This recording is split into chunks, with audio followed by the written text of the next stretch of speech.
Hello student, मैं एकता सिंह आप सभी का ज्ञान चैतन्य चैनल में बहुत-बहुत स्वागत करती हूँ।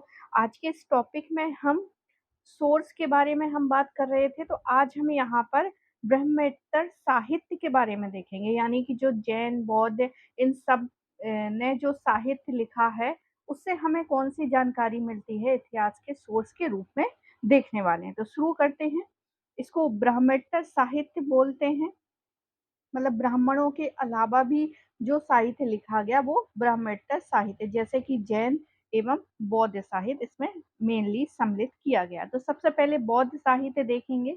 तो बौद्ध धर्म में भी बहुत सारी जो हैं लोगों ने क्या लिखा, ग्रंथ लिखा। तो सबसे प्राचीन ग्रंथ अगर हम बात करें तो यहाँ पर त्रिपिटक है। अब त्रिपिटक में तीन चीजें आएंगी, उसको हम देखते हैं कि सुक्त पिटक हो गया, विनय पिटक हो गया और अभिधम पिटक। तो ये तीनों के तीनों कौन से हैं, पाली भाषा में। तो इतिहास की जानकारी हमें ये त्रिपिटक देते हैं जो कि सबसे प्राचीन है।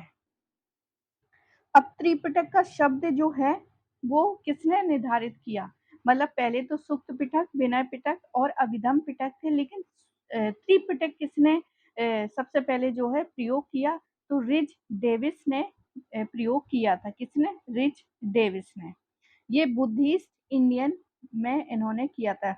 इनका जो लेखन था बुद्धिस्ट इंडिया, इसमें इन्होंने त्रिपिटक का जो है इस्तेमाल किया था। आगे देखते हैं। त्रिपिटकों को सर्वप्रथम लिपिबद्ध श्रीलंका के शासक वतगामिनी की देखरेख में किया गया था। मतलब ये विनय पिटक, सुक्त पिटक, अभिधम पिटक, इन सबको जो है लेखन किया गया। तो किसके अंतर्गत, किसके अधीन? श्रीलंका के शासक वतगामिनी की देखरेख में ये सारा लेखन हुआ है। सुक्त पिटक की यहाँ पर बात कर लेते हैं। सबसे पहले सुक्त पिटक, इसमें बुद्ध के धार्मिक विचारों और वचनों का संग्रह है। ये पिटकों में सबसे बड़ा और श्रेष्ठ है। इसे बौद्ध धर्म का एनसाइक्लोपीडिया भी कहा जाता है। तो एग्जाम में पूछता है कि बौद्ध धर्म का एनसाइक्लोपीडिया किसको बोलते हैं, तो सुक्त पिटक को कहेंगे।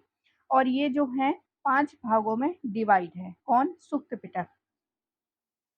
कौन कौन से है, तो दीर्घ निकाय, दीर्घ निकाय, मध्यम निकाय, संयुक्त निकाय, अंग्युत्तर निकाय और खुद्दक निकाय। 4 निकाय जो है बुद्ध के उपदेश वार्तालाप के रूप में दिए गए हैं, जबकि खुद्दक निकाय जो है पदात्मक है। तो स्टार्टिंग के टोटल हमारे पास से, तो स्टार्टिंग से लेके जो है खुद्दक निकाय को छोड़कर सारे के सारे जो है वार्तालाप हैं। सिर्फ एक खुद्दक निकाय है जो कि पदात्मक है, मतलब कविता फॉर्म में लिखा गया है। महापरिनिर्वाण सूक्त दीर्घ निकाय का हिस्सा है।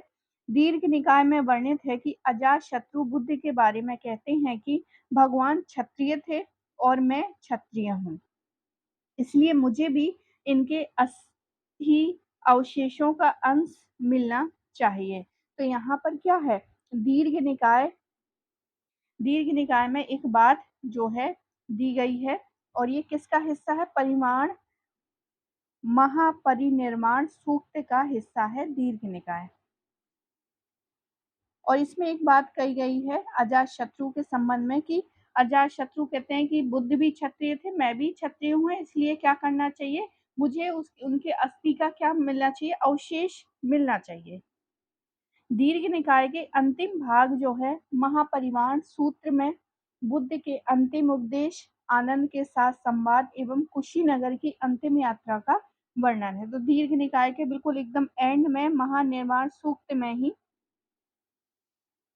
बुद्ध के अंतिम उपदेश, आनंद के साथ जो संवाद वगैरह हुए और कुशीनगर की यात्रा, इन सब का वर्णन मिलता है। दीर्घ निकाय पर बुद्ध घोष ने सुमंगल विलासिनी नामक टीका लिखी थी। तो इसी दीर्घ निकाय पर एक टीका लिखी है, किसने? बुद्ध घोष ने।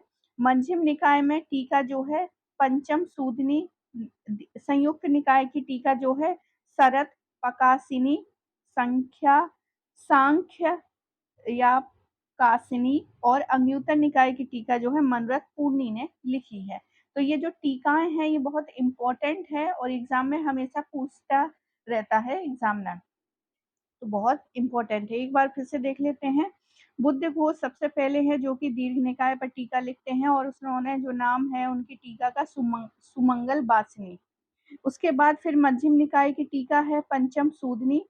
इसके अलावा संयुक्त निकाय की टीका है सरथ पकासनी या फिर सांख्य पकासनी इसको बोलेंगे। अंग्युत्तर निकाय की टीका हो जाएगी मनोरथ पूर्णी।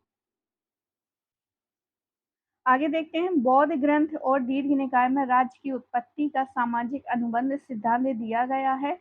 मध्यम निकाय में वर्णित है कि जो प्रसेनजित ने बुद्ध के बारे में कहा था कि भगवती कौशलो अहमपि कौशल को अहमपि असि ठिठको भगवपि असि ठिठको अर्थात बुद्ध भी कौशल के हैं और मैं भी कौशल का हूँ। तो ये प्रसेनजीत के बारे में है। तो दो चीज यहाँ पर इम्पोर्टेंट है।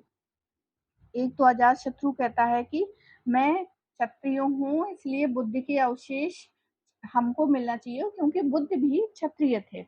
अब प्रसेनजीत क्या कहते हैं कि बुद्ध जो है कौशल के हैं और मैं भी कौशल का हूँ। बुद्ध भी 80 साल के हैं और मैं भी 80 साल का हूँ, इसलिए मुझे भी क्या है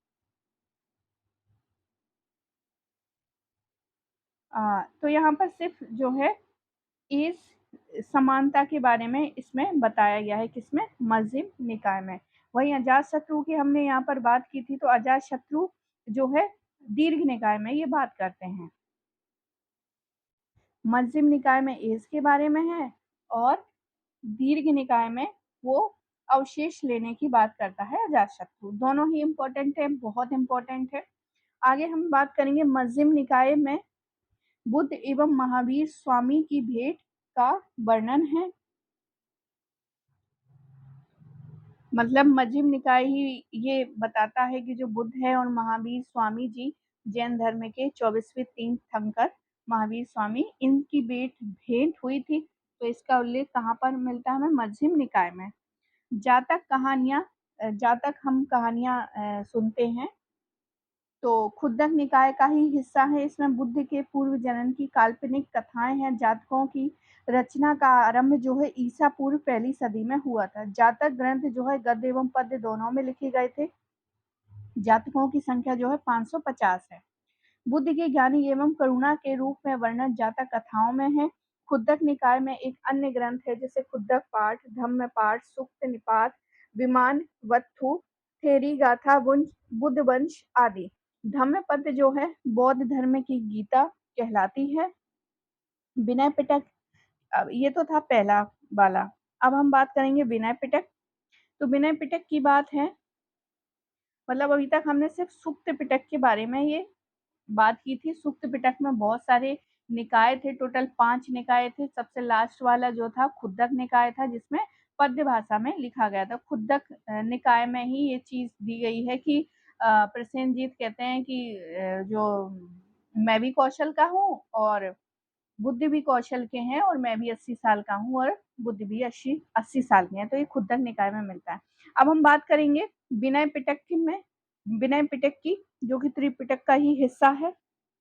इसमें बौद्ध संघ के आचार विचारों एवं विधि निषेधों का संग्रह है। इनके 3 भाग हैं। तो वहां पे हमने 5 भाग देखे थे सुक्त पिटक के। अब विनय पिटक के 3 भाग हैं। कौन कौन से? पातिमोक्ष, सुभंग, पातिमोक्ष, खंदक और परिवार। पातिमोक्ष, खंदक, परिवार। पातिमोक्ष क्या है? पातिमोक्ष में अनुशासन संबंधी विधि विधानों प्रायश्चितों का संकलन है। इसे प्रतिमोक्ष भी कहते हैं। पातिमोक्ष को प्रतिमोक्ष भी कहते हैं। एग्जाम में बहुत बार जो है यहाँ से प्रश्न बनता है। सुक्त विभंग की बात करें तो सुक्तों पर टीका है। इसके 2 भाग हैं, महाविभंग और भिक्खु विभंग। तो सुक्त विभंग के ही 2 भाग हैं। कौन कौन से? महाविभंग और एक दूसरा है भिक्खु विभंग। इसमें प्रतिमोक्ष के 222 नियमों पर भाष्य प्रस्तुत किए गए हैं।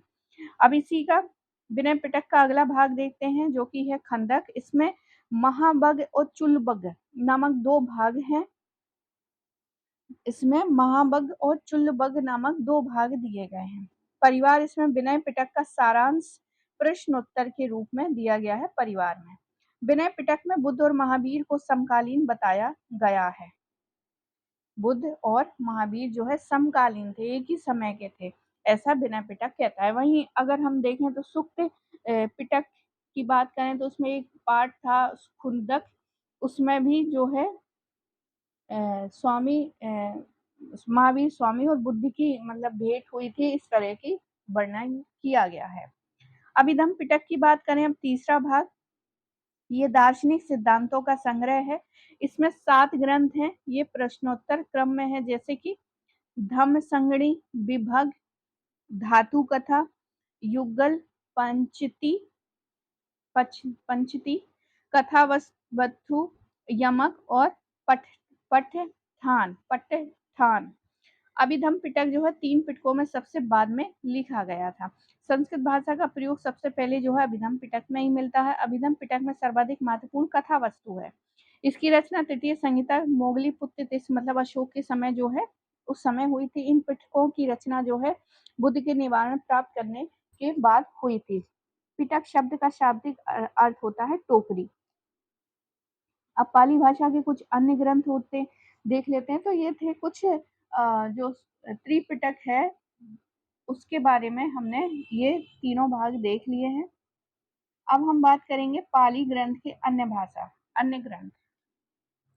तो यहाँ पर मिलिंद पन्हो जो है सबसे इम्पोर्टेंट है, जो कि नाग सेन के द्वारा रचित है। नाग सेन द्वारा रचित मिलिंद पन्नो, इसमें यवन राजा मिनांडर और नागसेन के बीच जो है संवाद हुए हैं, उसी को जो है इसमें वही प्रश्न जो है इसमें पूरा उल्लेख कर दिया गया है। तो इसको क्या है, मिलिंद पन्नो, जो कि नागसेन है, नागसेन और राजा मिनांडर के बारे में। इसमें 7 सर्ग हैं। आगे देखते हैं दीपवंश और महावंश, ये सिंगली अनुश्रुतियां हैं। इसकी रचना 4वीं और 5वीं शताब्दी में हुई थी, जिसमें मौर्यकालीन इतिहास की जानकारी मिलती है, दीपवंश और महावंश। आगे संस्कृत बौद्ध ग्रंथ की बात कर लेते हैं। तो संस्कृत भाषा का प्रयोग जो है सबसे पहले कौन से पिटक में हुआ था, अभिधम पिटक में हुआ था। तो यहाँ पर संस्कृत में बौद्ध ग्रंथ लिखे गए, जैसे महावस्तु, ललित विस्तार, महात्मा बुद्ध के जीवन का वर्णन मिलता है। ललित विस्तार वैपुल्य सूत्र का ग्रंथ है। वैपुल्य सूत्र में बुद्ध के विस्तारित उपदेश हैं। ये उपदेश सूक्त पिटक की अपेक्षा अधिक विस्तृत हैं, अतः ये वैपुल्य सूत्र के नाम से जाने जाते हैं। वैपुल्य सूत्रों में कुछ प्रसिद्ध ग्रंथ हैं, जैसे कि अठसहस्त्र प्रज्ञा पारमिता, सुधर्म पुंडरीक, सुवर्ण प्रभास, गौण व्यू, तथागत, गुहुड गक, 10 भूमिस्वर, समाधिराज। तो ये कुछ क्या है, वैपल सूत्रों में कुछ प्रसिद्ध ग्रंथ ये हैं। आगे देखते हैं ललित विस्तार में प्राचीन भारत में प्रचलित 64 लिपियों का वर्णन किया गया है। अब यहाँ पर कुछ अन्य संस्कृत बौद्ध ग्रंथ देख लेते हैं, जैसे बुद्ध चरित्र जो है अश्वघोष की है, सौंदरनंद भी अश्वघोष की है, सारिका प्रकरण भी अश्वघोष का है, सूत्रालंकार भी अश्वघोष के हैं। तो ये एक ही व्यक्ति द्वारा लिखे गए हैं, अश्वघोष के द्वारा। अश्वघोष के बुद्ध चरित्र, सौंदरनंद, सरिपुत्र प्रकरण और सूत्रालंकार। बुद्ध चरित्र जो है महाकाव्य है, सौंदरनंद भी महाकाव्य है, सरिपुत्र प्रकरण ये क्या है, नाटक है। आगे देखते हैं, अब वसुमित्र की बात कर लेते हैं। तो वसुमित्र ने सिर्फ एक ही जो है ग्रंथ लिखा था, वो है विभाषा शास्त्र। वसुमित्र ने एक ही ग्रंथ लिखा था जिसका नाम है विभाषा शास्त्र। अब देखते हैं वसुबंधु के द्वारा कौन कौन से लिखे गए हैं। तो याद रखिए, वसुमित्र अलग है और वसुबंधु अलग है। तो अभिधर्म कोश लिखा गया है, विज्ञप्ति मात्रा सिद्धि ये भी लिखा गया है, वज्र छेदिका ये वसुबंधु द्वारा लिखे गए हैं। अब मैत्रेयनाथ का देखते हैं। मैत्रेयनाथ ने योगाचार भूमि शास्त्र लिखा है, धर्म धर्मता विभंग लिखा है, मनुष्यंत विभंग लिखा है। असंग के देखते हैं अब। मतलब विभंग जो है मैत्रेयनाथ के द्वारा लिखा है। योगाचार और विभंग जो मिले नाम तो उसका मैत्रेयनाथ है। असंग के देख लेते हैं। असंग जो है पंचभूमि लिखा है, अभिधम्म समुच्चय लिखा है, महायान संग्रह लिखा है, महायान सूत्रालंकार लिखा है। नागार्जुन के देख लेते हैं। नागार्जुन के बहुत सारे हैं। मध्यमिक कारिका, युक्ति शिष्टिका, शून्यता सप्ति और सप्त सहिष्टा, विग्रह व्यावर्णिनी और अष्ट सहस्त्र प्रज्ञा पारमिता शास्त्र। आगे देखते हैं। आर्यदेव के देखते हैं। आर्यदेव का एक ही है चतुर्शतक। आर्यदेव का एक ही है चतुर्शतक। आगे देखते हैं। अब शांति देव के देखते हैं। शांति देव ने क्या क्या लिखा था? शिक्षा समुच्चय, सूत्र समुच्चय और बोधि चर्यावतार। बोधि चर्यावतार, शिक्षा सूत्र बोधि चर्यावतार। शांति रक्षित के द्वारा तत्व संग्रह, मध्यमिका, लंकारिका, प्रमाण समुच्चय, ये तीनों लिखे हैं। और दिंगनाथ नाग द्वारा प्रमाण समुच्चय लिखा है। इनका सिर्फ एक ही है।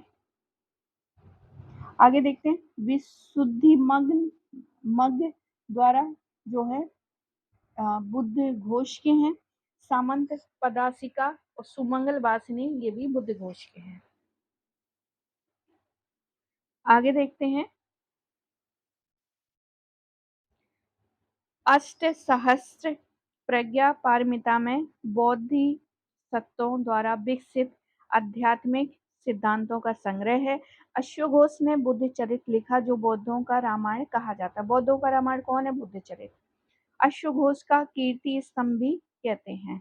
इसे अश्वघोष का कीर्ति स्तंभ भी कहते हैं। दिव्यदान में पार्वती मौर्य शासकों एवं पुष्यमित्र शुंग का वर्णन है। आर्य मंजूश्री मूल कल्प में गुप्त सम्राटों का वर्णन है। ये हर्षचरित इतिहास की कुछ जानकारी देता है। सर्वप्रथम गणपति शास्त्री ने 1925 ईस्वी में इसे प्रकाशित किया था। ललित विस्तार को आधार बनाकर मैथ्यू अर्नोल्ड ने लाइट ऑफ एशिया लिखा था।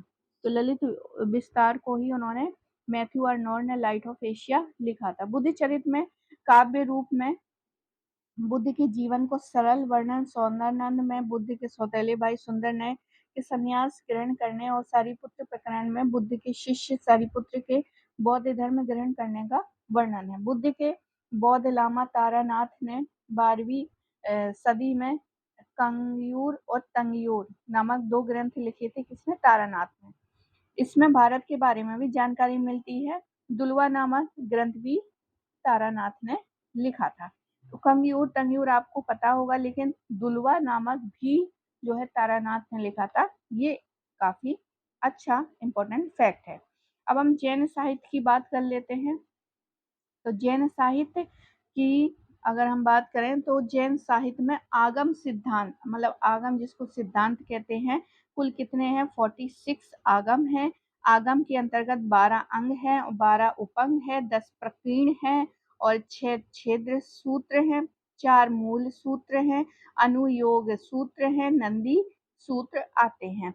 आगमों में 12 अंग सबसे महत्वपूर्ण हैं। तो 12 अंग कौन कौन से हैं? आचार्य सूत्र, सुमंग दांग सूत्र, स्थानांग सूत्र, समन्वयंग सूत्र, भगवती सूत्र, नय धम्म कहा सूत्र, उवा उवा सगदासाओं सूत्र हो जाएगा। 8वां है अंत गढ़ दसाओ, अणु उत्तोत्तर वाव दसाओ, अनुत्तर पातिक दशा, प्रश्न व्याकरण और विभाग्य सुई और लास्ट में 12वां दृष्टिवाद। तो ये टोटल 12 अंग है। आगे देखते हैं। आचरण सूत्र, सबसे पहला है आचरण सूत्र में जैन भिक्षुओं के पालन करने वाले नियमों का वर्णन किया गया है। उगा, अब 7वां जो है 7वां सूत्र है ये, उवास उवास गद साओं में जैन उपासकों के विधि नियमों का संग्रह है।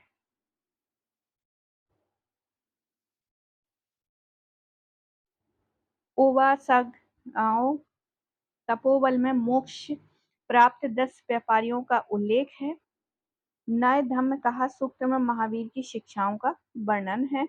प्रत्येक अंग एक उपंग है। उपंगों की विषय वस्तु ब्रह्मांड का वर्णन, प्राणियों का वर्गीकरण, खगोल विद्या, काल विभाजन, मरणोत्तर जीवन का आदि का वर्णन किया गया है। क्षेत्र सूत्र कौन से हैं? 6 हैं। क्षेत्र सूत्र 6 हैं। एक निषीध, महानिषीध, व्यवहार, आचार दशा, कल्प, पंचकल्प, ये हैं। आगे देखते हैं।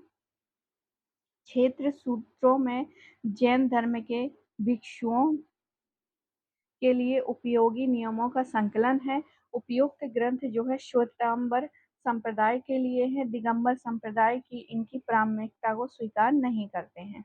अंगों को उपंगों पर जो भाष्य लिखे हैं उसे निरुक्ति, चूनी या टीका कहते हैं। निरुक्ति सबसे पुरानी टीका है। भद्रबाहु द्वारा संस्कृत में रचित कल्प सूत्र में जैन धर्म के प्रारंभिक इतिहास मालूम होता है। इसकी रचना 4वीं शताब्दी ईसा पूर्व में हुई थी। श्वेतांबर मत के ग्रंथ जो है अर्ध मगधी भाषा में लिखे गए हैं, जो अंग कहलाते हैं। जैन ग्रंथों की रचना प्राकृतिक भाषा में हुई थी। वहीं अगर हम बौद्धों की बात करें तो पाली भाषा है इनकी प्राकृतिक भाषा है।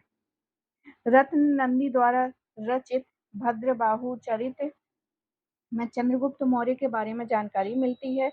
जैन ग्रंथों में सबसे महत्वपूर्ण जो है हेमचंद्र कृत परिशिष्ट पर्व है, जिसकी रचना 12वीं शताब्दी में हुई थी। इनमें चंद्रगुप्त मौर्य के जीवन की जानकारी मिलती है। कलिका पुराण में भी जैन धर्म से संबंधित है। भगवती सूत्र में 16 जनपदों का उल्लेख है। तो ये इम्पोर्टेंट जो है वो ये है कि 16 जनपद हमें कहाँ से जानकारी मिलती है, तो भगवती सूत्र से मिलती है।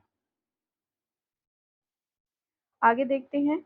और इसके अलावा जैन धर्म के सिद्धांत भी भगवती सूत्र में मिलते हैं। 16 जनपदों के अलावा जैन धर्म के सिद्धांत भी इसमें मिलते हैं। भगवती सूत्र में महावीर की जीवनी के साथ उनके अन्य समकालीनों के साथ संबंध का वर्णन है और महावीर एवं उनके शिष्य इंदुवती के बीच वार्तालाप का वर्णन है। पूर्व मध्यकाल में जैन धर्म की रचनाएं हरिभद्र सूरी द्वारा रचित सम्रादिक कथा, समराइच कहा, मूर्खायान कथाकोश, अनेकांत, विजय, धर्मबिंदु, ये कुछ रचनाएं हरिभद्र सूरी की। आगे है अधोतन सूरी की कुलवैमाला से हूण शासक तोरमार के बारे में जानकारी मिलती है। बहुत इंपॉर्टेंट फैक्ट है ये। आगे है जिनसेन का आदि पुराण और गुणभद्र का उत्तर पुराण भी जैन ग्रंथ हैं। प्रमुख जैन ग्रंथों के परिशिष्ट हैं। मूल सूत्रों में जैन धर्म के उपदेश, भिक्षुओं के कर्तव्य, विहार, जीवन पथ, नियम आदि का वर्णन है। नंदी सूत्र तथा अनुयोग द्वार जैनियों के स्वतंत्र ग्रंथ तथा विश्वकोश है। जैन अनुश्रुति के अनुसार महावीर स्वामी की आदि शिक्षाएं 14 पूर्वों में संकलित है। बल्लवी में 14 पूर्वों और 11 पूर्वों में संकलित किया गया है।